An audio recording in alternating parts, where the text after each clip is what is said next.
Hola, espero que se encuentren bien. En este video voy a hablar de un tema sumamente importante que puede ser súper complejo, así que lo voy a tratar de hacer muy sencillo. Y se refiere a una pésima idea que está dando vuelta en la discusión pública hoy día en Chile, según la cual el Banco Central tendría que financiar el gasto del gobierno o del Estado de Chile. Yo quería recordar que nuestra Constitución, ¿cierto?, establece una regulación para el Banco Central, ¿ya? Y de acuerdo a esta regulación, el Banco Central es un organismo de carácter autónomo, con patrimonio propio, es técnico y también tiene una prohibición expresa de financiar deuda pública. La Constitución dice en sus artículos 108 y 109, especialmente en el 109, inciso número 2, dice: ningún gasto público o préstamo podrá financiarse con créditos directos o indirectos del Banco Central, ¿ya? Hay una excepción en el caso de guerra exterior o peligro de guerra, bueno, ahí se pone una pequeña excepción. Pero en términos generales, tanto la Constitución como la ley orgánica del Banco Central prohíben, ¿cierto?, que el Banco Central toque la deuda pública. ¿Por qué esto es así? Bueno, esto es producto de nuestra historia.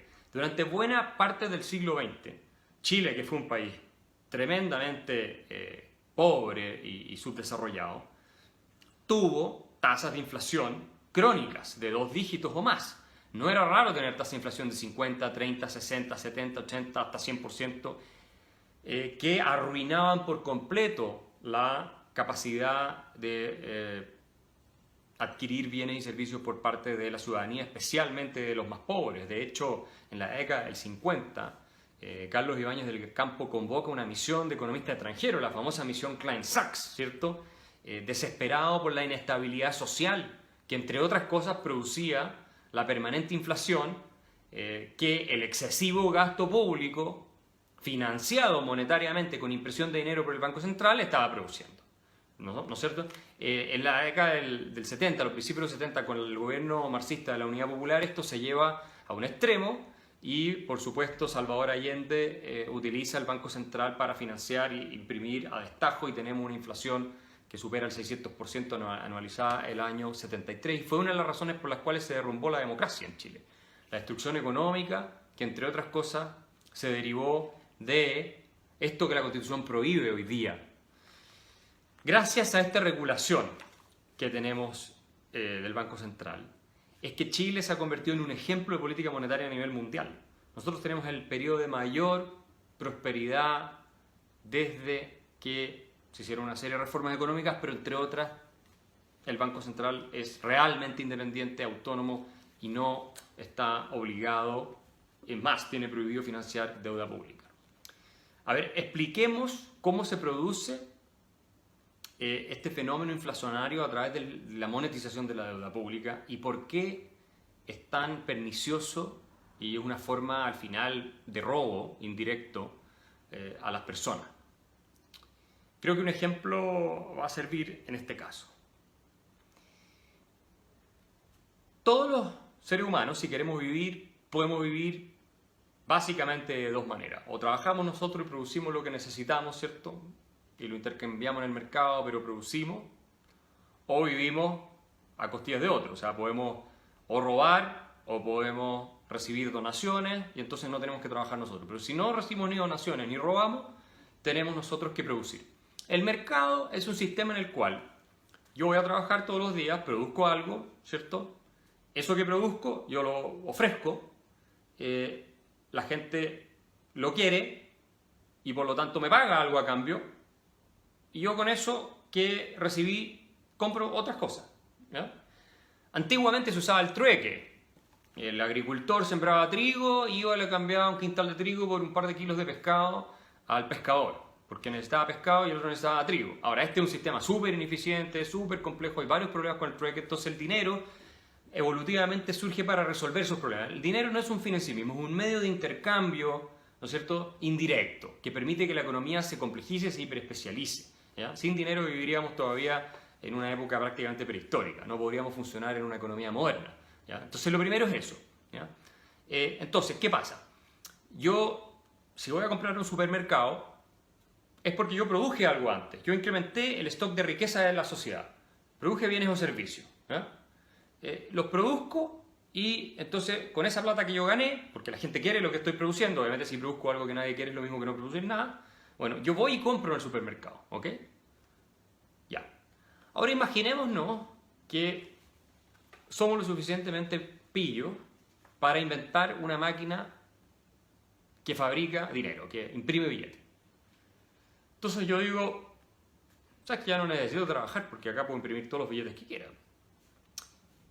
Y en vez de ir a trabajar y producir algo para intercambiarlo por algo que otros produjeron, que está en el supermercado, ¿verdad? Yo imprimo el dinero todos los días y voy al supermercado a comprar. ¿Qué va a pasar? Los precios van a subir. ¿Por qué van a subir?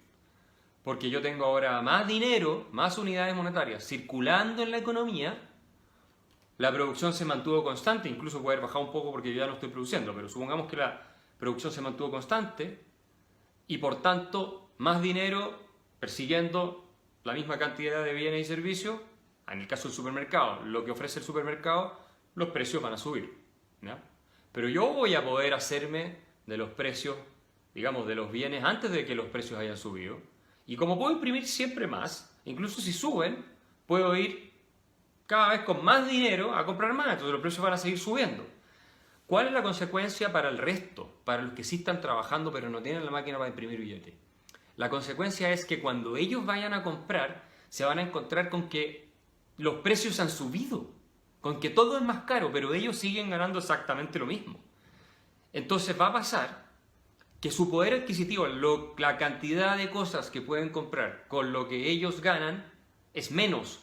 ¿Por qué? Porque en el fondo yo, el que tiene la máquina de billetes, me estoy llevando todo un porcentaje de cosas sin dar nada a cambio, gratis. Les estoy robando indirectamente a ellos parte de lo que ellos se merecen por lo que han producido, ¿cierto? De la torta general que ellos han contribuido a crear, donde yo no estoy contribuyendo a crear nada. Yo estoy llevando un pedazo de la torta a través de un engaño. Eso es todo. Bueno, así funcionan los gobiernos que monetizan la deuda. Como los gobiernos no quieren subir impuestos, desde un cierto punto hacia arriba, porque el impuesto es impopular, la gente se resiste, y es muy evidente el subir más el IVA, subir el impuesto a la renta, incluso llega a un punto que ya no lo puede hacer. Lo que hacen es emiten deuda, que el Banco Central la compra, el Banco Central recibe el papel de deuda, imprime el dinero, se lo pasa al gobierno, a los políticos, y los políticos lo gastan antes que todo el resto. Y al gastarlo lo que hacen es meter mucho más dinero a circular en la economía, y con eso todos los precios suben y la gente que tiene sus salarios ya no les alcanza para lo mismo que antes, están más pobres, ¿no es cierto? Argentina es un excelente ejemplo de eso, y una de las razones que su economía está tan arruinada es la permanente inflación que crea el Banco Central argentino para financiar el déficit del gobierno. Hay una relación muy directa entre la deuda del gobierno, el déficit del gobierno y el impuesto inflacionario. Se habla de que la inflación es un impuesto precisamente por eso, porque tú confiscas parte de la producción, como yo lo expliqué, a cambio de nada. Esa es básicamente la razón. Pero además no pasa por la discusión y la deliberación pública y el Parlamento, entonces es un impuesto, es una estafa en realidad, es un impuesto mucho más turbio, escondido, que poca gente es capaz de advertir de manera clara. Por eso es que es una muy mala idea que el gobierno se financie a través de la emisión monetaria. Va a terminar creando distorsiones tremendas en el aparato productivo porque el sistema de precios también se altera con todo esto, pero además nos va a terminar costando a nosotros calidad de vida real. Se va a desplomar nuestra calidad de vida y especialmente a la gente de menos recursos, porque ellos terminan yendo a comprar bienes y servicios que han subido mucho más de precio y como ganan menos, van a tener menos acceso todavía que antes a los bienes y servicios necesarios. Si la inflación fuera una solución de algún tipo para los problemas que enfrenta un país, ya sea de escasez en términos de salud, en términos de acceso a vivienda, acceso a los medicamentos, lo que sea, Argentina y Venezuela serían los países más desarrollados del mundo, porque tienen nivel de inflación gigantesco y lo que hacen sus gobiernos es precisamente imprimir para poder gastar. No serían Suiza, qué sé yo, Suecia y otros países, o Noruega, los países más avanzados, que tienen inflación baja. No, ellos no hacen eso, ¿se fijan? Entonces, Eso tenemos que tenerlo claro. Ahora, para ir cerrando, es verdad, como dicen muchos expertos, que el Banco Central chileno es una excepción muy rara en los bancos centrales del mundo, no porque no pueda comprar directamente el gobierno, porque eso los bancos centrales en general, los países desarrollados no lo pueden hacer, sino porque tampoco puede comprar deuda pública en el mercado secundario. Eso está prohibido. ¿Cuál es el mercado secundario?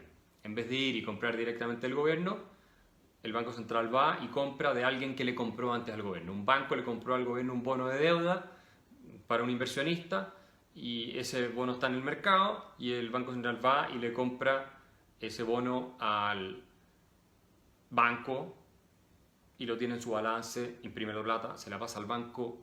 Al haber más liquidez, al inyectar más dinero en la economía, la tasa de interés va a bajar, la tasa de interés interbancaria, que es la famosa tasa de interés de la cual todo el mundo habla, la tasa de política monetaria. La tasa de política monetaria es aquella de la cual los bancos se prestan overnight, ¿no es cierto? Día a día, ¿no es cierto? La tasa de un día. Y esa el Banco Central no es que la fija, mucha gente cree que el Banco Central fija la tasa, no es que la fija. El Banco Central, manejando la cantidad de liquidez que hay en la economía, influye sobre esa tasa y logra tener una tasa de acuerdo a lo que espera normalmente, ¿ya? Y esa misma tasa, que tiene que ver directamente con la cantidad de liquidez que hay en la economía, es aquella que incide en el nivel de inflación. Una vez que ese dinero empieza a circular en la economía, la inflación puede empezar a subir, porque si tiene mucho más dinero, por la misma razón que yo explicaba, la inflación se puede disparar si el Banco Central no es cuidadoso, y por eso el mismo Banco Central que ha comprado ese bono, que imprimió la plata, se la pasó al banco y el banco tiene esa plata disponible y por lo tanto la pone a circular porque la entrega en forma de crédito y esa circulación hace que los precios suban. Bueno, el mismo Banco Central puede agarrar ese bono, lo vende de nuevo en el mercado y al venderlo saca liquidez del sistema, ¿ya? La mete en el Banco Central o la destruye finalmente y con eso hace que la tasa de interés suba y la inflación se controla. En el caso de Chile, el Banco Central tiene por obligación básicamente mantener la inflación en un rango bajo, ¿no es cierto? Normalmente se establecen metas de 3%, que no pase eso, la inflación. Ese es el rango que el Banco Central, los bancos centrales, muchos bancos centrales modernos manejan, ¿no? Hasta un 3% más o menos.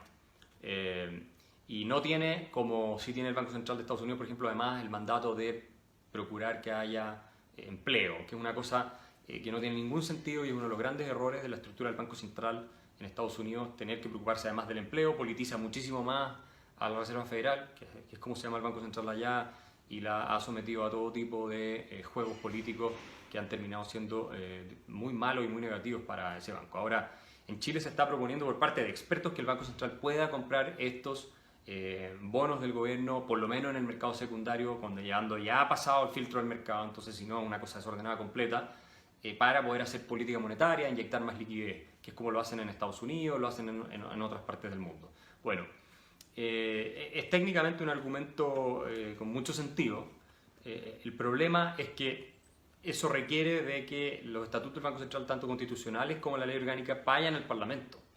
Y en el Parlamento no van a decidir los técnicos que están proponiendo esto, van a decidir los políticos. Y los políticos hace tiempo que le tienen ganas al Banco Central, en el sentido de extender su mandato a otras cosas y ahora encima con la idea de financiar la deuda pública. Entonces, si los mismos técnicos, expertos y expresidentes del Banco Central están proponiendo que el Banco Central sí compre deuda pública, pero en el mercado secundario, en el ambiente populista que está instalado hoy día en Chile, además donde se está evaluando hacer una constitución desde cero de nuevo, que es una locura, me parece que abre una ventana para que quienes quieren utilizar de mala manera el Banco Central se cuelguen, ¿no es cierto?, y lo politicen llevándolo a una situación que no es la que queremos. De otro lado, incluso si eso no pasa, en la medida en que el Banco Central puede realizar sus famosas operaciones de mercado abierto, porque así se llaman estas compra y venta de instrumentos financieros para regular la tasa de política monetaria interbancaria, la tasa interbancaria, bueno, en la medida en que lo haga, es solo un paso a que pueda financiar fiscalmente al gobierno. Va a haber cada vez más presión de los políticos a que el Banco Central compre más deuda pública o la compre directamente incluso. Y eso es lo que ha ido pasando en el Banco Central Europeo, en la Reserva Federal, que haya varios expertos, en el caso de Estados Unidos, por ejemplo, Alan Meltzer, que hablan de, ya falleció, pero hasta hace no mucho tiempo hablaba cómo la Reserva Federal ha perdido total independencia, y otros más como Larry White, George Selgin, incluso John Cochrane, la Universidad de Chicago y otros que discuten cómo los bancos centrales, incluido el Banco Central Europeo, muy criticado por un economista alemán famoso, Hans Benazin, por ejemplo, por no cumplir con lo que se está, digamos, con lo que se había acordado que era su misión. Así es que yo diría que no es algo urgente, no es necesario, es mi opinión.